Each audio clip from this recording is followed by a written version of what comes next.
Hello. Video 2 JavaScript. Let's go. Basic math operations, right? All right, so addition, pretty easy. We're going to use let here. Let sum equal 5 plus 5, console.log sum. It's 10. Amazing. On to the next one. Subtraction. Again, these are pretty straightforward, so I'm not going to get too detailed with these, right? Subtraction, let diff equal 5 minus 4, right? You could also have we could have like let diff 1 equal 5, and let diff 2 equal 4, console.log diff 1 minus diff 2, right? And these should both pull back 1. I never console logged that one, but obviously you can see what that one is. Delightful. Very cool. Multiplication and division, same as Python. Exponents as well. Pretty straightforward. Wow, we just did so much. Okay. Some other math operations. We have finding the floor of a decimal. Right, so rounding down. It's not really rounding down. It's just going. The floor thing is different than rounding down. I don't know if there's a regular math word for floor. But anyways, there is, but I just haven't used it in a very long time. Anyways, you understand the concept. So we'll do let find floor equals math dot floor. Okay, so then you pull it from math. Math's a package that we're importing there. Intrinsic object that provides basic mathematics functionality and constants, right? And again, this is neat too. Obviously, the methods and objects and stuff that we have in JavaScript on VS Code, you can hover over and it will tell you what you should know about it in case you're like, what is this thing, right? In this case, it's obviously an integer, so on and so forth. So method math.floor, x takes in some stuff. Anyways, so we're going to pass it 5.8, and then we'll console.log find floor, and that should pull back 5. Amazing. Cool beans. Moving on.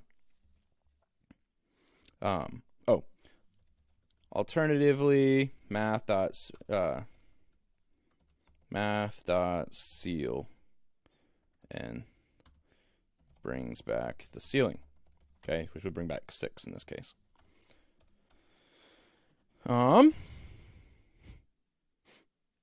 So let's see some strange things. Let crazy stuff equals some float, which you might recall was all the way up here. Where's my float? Okay, pi, or something similar to pi at least. Some float plus 4. This needs to be an underscore, by the way. Console.log. Crazy stuff. Let's see what this looks like.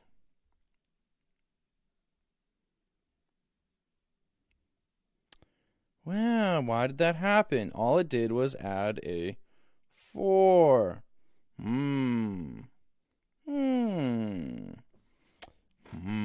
It's because this is a string, so it's actually concatenating a number with a string and just adding that 4 to the end here. Let's look at another odd thing here. Let crazy stuff 2 equal some float plus parse float 4. Let's see what this does.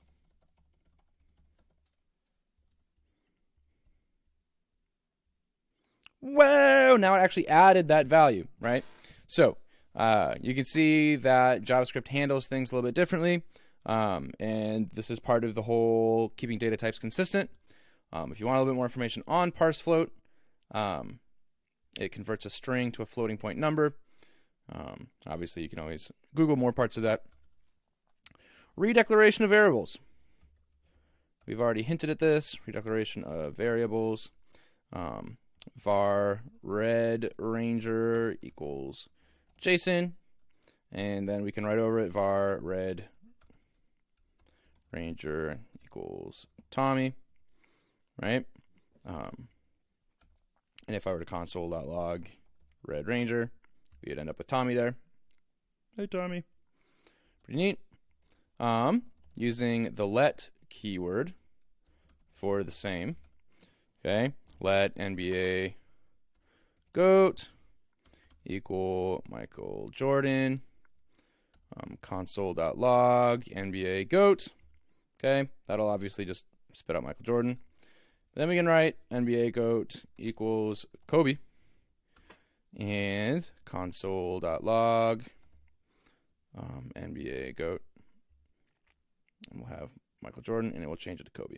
So the second time, when you're rewriting something, all you have to do is declare it once, right? Once it's declared, then you can do lots of stuff with it. You don't have to redeclare it every single time, okay? With var, that was a little bit different, but we generally don't use var. You will see it, especially if you're looking at older documentation. But more recent JavaScript practices, and since they've updated the language 5 or 6 times, Python's only on kind of its main, third really big iteration. JavaScript's been around for a bit longer and updated a little bit more frequently. But yeah, you'll run into that at some point. You will just see it. It just is what it is. But yeah, don't retype let on later variable changes. Will it break your code? Probably not, but you will not look very clever if somebody else sees your code. So, regular named functions. Woohoo! Functions. All right. Put on your thinking caps. Put on your brain power. Because there's this painful, hateful thing that's been done in JavaScript, and that is there's multiple ways of writing functions. It drives me bonkers. Or I used to. I've gotten better about it, but yeah, there's multiple ways of writing functions, and so it would probably behoove you to sit down and practice writing both of them, one way and the other way, because there's going to be situations where one's going to be better than the other one, or vice versa, right? And you want to be able to be fluent with those and be able to pick whichever one's better for the certain situation you would want that. So with JavaScript functions, you literally write function. Wow. Okay, now it's mad because I didn't give it anything. So I'm going to name it add nums. It will take no data. And instead of this, which would be the Python way, in JavaScript we use curly braces. So especially for multi-line things, for if-else statements, for for loops, for functions, using these curly braces is what tells the compiler, which is the part of the computer that actually takes our code and then turns it into binary and actually makes things happen. We have here these little curly braces, and that's what tells it this is where I want this to end. In Python, we use the tabs, okay? And so then if something if we would have, in Python, we would have def add nums, takes nothing here, and then we would tab forward, and then we would return, let's see, 4 plus 5, I guess is what we're going to do in here, okay? And then if I were to start writing back here again, okay, this stuff would not be part of the body of this function. Now, the way that the Python compiler knows when your thing is done is because of the indentation, okay? And you probably noticed that in Python that the indentations really matter. If you don't have the indentations right, you end up with a disaster, okay? However, with JavaScript, instead of indentations, it doesn't really matter. We use indentations with JavaScript, but that's mostly just to help us read it, because readability is important, and if I ever have to read your code and you have formatted it horribly, but it still runs, I will not be happy. Nor will anybody else who ever has to grade your work or work with you. So make it legible. It's like having good handwriting. It's important. But in this case, we have these curly braces, and the second one tells us when the body of the function ends, or the body of the for loop ends, or the body of the if-else statement ends, or the body of the object, or blah, blah, blah, blah, blah, blah, blah, blah, blah. You understand the point. So let num equal 4. Oh, there's that syntactic sugar, but it will help. And then we're going to do let num2 equal 5, and we're going to return num plus num2. Huzzah! Okay. And so what we can do now, I'm going to put this underneath this stuff. I'm going to do console.log add nums. Ooh, what's missing here? Those things are. And so now if I hit over here, we will get the number 9, right? So it returns an int. We don't have to tell it that it's an int. It automatically will take care of that for us. Groovy. All right, next section. We've done our add nums. Let's add some parameters, right? What if I want to pass stuff in? Okay. You can actually save a function as a variable. So we can do let add nums2. That's not good. Oh, you may have also noticed that in Python, often we would use what's called snake case, where we would have like the add num2 kind of a thing. And in JavaScript, we tend to do what's called camel case, right? Because the hump of the camel is in the middle, and so we will have a capital letter in the middle here. But just a little bit different, another way of doing things. But the way we're going to do this is we're going to have function num2. Now, again, these are not going to actually pull from here because these are not global. They're local variables. They only exist inside of this function. Okay, so we'd have to actually pass those in someplace else.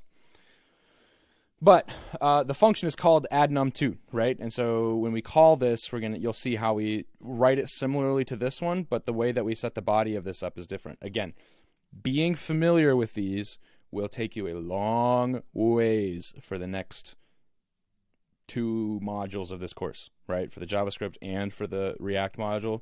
Very, very important to do things that way. Super duper. Okay? But then we use our little curly braces, and we're just going to return num plus num2. Again, now they just pop up, they solidify, life's groovy. That says we actually use them in the body of our function. None of this is actually related to anything up here. Just again, keep those things mentally separate. And so we're going to do console.log add num2, and we're going to pass in 6 and 7. Okay, so what will happen is these two numbers will go in. 6 will become num, 7 will become num2. It will add the two together. But be aware that the way that you name it in this context is a little bit different. And you couldn't just write it like this either. That would also cause some problems. You can see how it's grouchy. It's like, I'm not a function. What are we doing? Okay. And actually it tells you what it expects, which is where we're going next, as we'll see. And you can tell here, it adds the two together and you get 13. Congratulations. Alrighty. So, here's this cool thing. ES6. ES6 plus, which is like it's a language update, arrow function in JavaScript.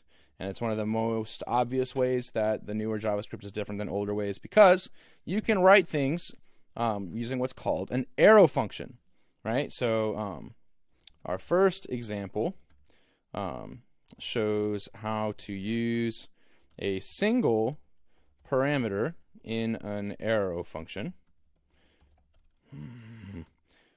without parentheses. And I'll spell that correctly. This can only be done with one parameter if you don't want to use parentheses.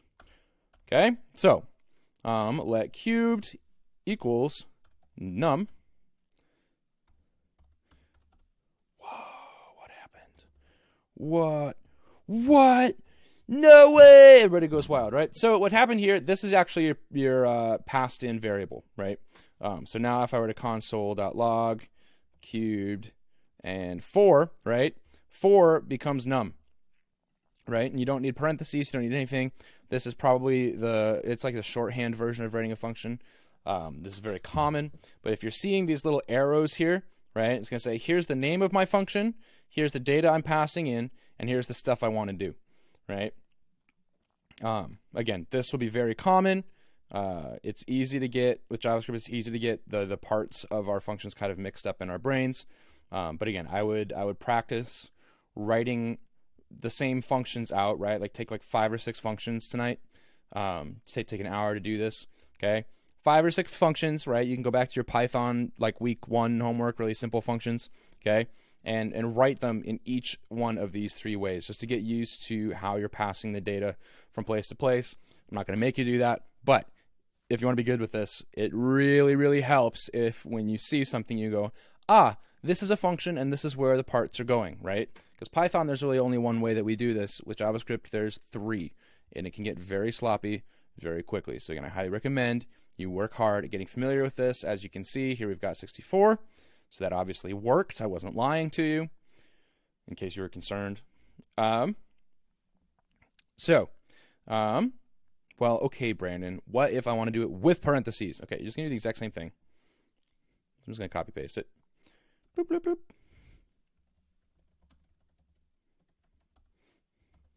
Right, we're going to do this cubed, and we're going to call it cubes 2. It'll take a num, but this time I'm going to put this in parentheses like that. Neat. Okay, same deal. I'm going to pass in 4 again, and the exact same thing will happen. Delightful. Now, if I am to take this with parentheses, and I'm going to put in multiple, you can still use the arrow function, but you do have to have the parentheses if you have multiple things. If you have multiple parameters, you must have parentheses around them. Okay? So in this case, we'll have let to the, I can't use spaces, power equals num power, and then we're going to do our little arrow. It's very cute. It's very happy. And it will say return num times power, right? Delightful.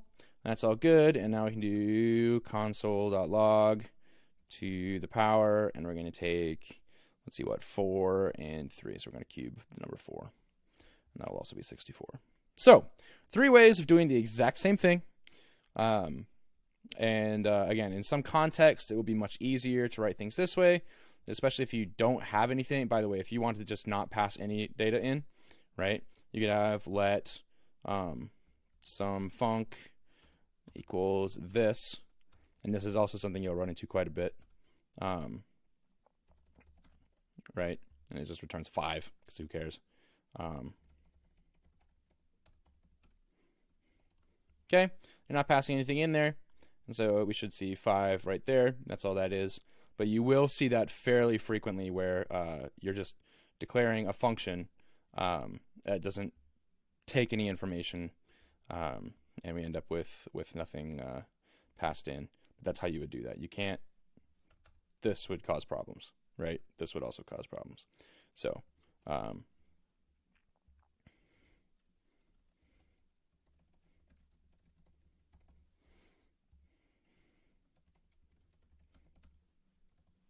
you go. Cool. We're about 20 minutes in. What do we got next? We're doing control flow. So actually, one more thing before we do that. Let's look at kind of one more way of passing our data in and how our parameters work. This is not as common, but again, I just want to let you know about this, that this is here. So if you're looking at something going, what on earth has just happened here? This is what's going on. So we're going to do console.log, right? We'll have a function inline. Whoa! We put in name. And inside of that, so notice that this parentheses is still not actually finished yet, right? So we got this all the way out here. We haven't actually, there's been no reason thus far to use it. Let's just be thinking we might be putting something else in here. Okay? So we'll have let hello equals hello plus name, return hello. And then right here, we're going to put in Joel, who mostly wrote all this stuff. So, mostly wrote this code, which we're working through now. But yeah, so console log, function name, all this other stuff. There we go. Then it will actually end up running. You'll see it'll spit out hello, Joel. Cool beans, right? You can put your name there if you want to. But you'll notice too that this is all one parentheses entity. Right? Like I guess I could probably do like that. kind of a deal, just so you can see that this ends up going with that. It should actually end up still works out just fine. But you can see that all of this is encapsulated inside of these parentheses, and so it's like you would have console.log function. Would have function, and then the body of the function obviously would be like right after this, like that, and then you would have another the parameter value that you're passing in would be right after that. Obviously this won't fire, so I'm going to get rid of it, but that should show you kind of the syntax of what we just did there. Cool. All right, we'll call that a video. It's about 20 minutes in. So you can see we've got all this stuff here. Very cool. I think I'm going to put my video back on the other side for the next couple lectures, at least until we're doing stuff explicitly inside the console instead of on VS Code. But hopefully this makes sense so far. We'll call that a break. We're going to get into control flow, like if-else statements, for loops, that kind of a deal. Lots of functions. We've got a couple new kinds of loops, super rad, that don't exist in Python, so that's kind of neat. And then indexing, arrays, array stuff, filter, map, reduce. We're basically speed running all the same stuff that we did in Python week 1 and part of week 2. We're not going to do algorithms and that kind of thing, but because I mean, you can write algorithms in JavaScript, right? There will be some other options. There will be different ways of doing your stuff, but it's not a programming language, and so that kind of thing is going to be a little bit less critical, because that's just how it is. We're not writing software, right? We're not writing servers, so the speed is going to be a little bit different because you're not working through giant data structures with JavaScript usually.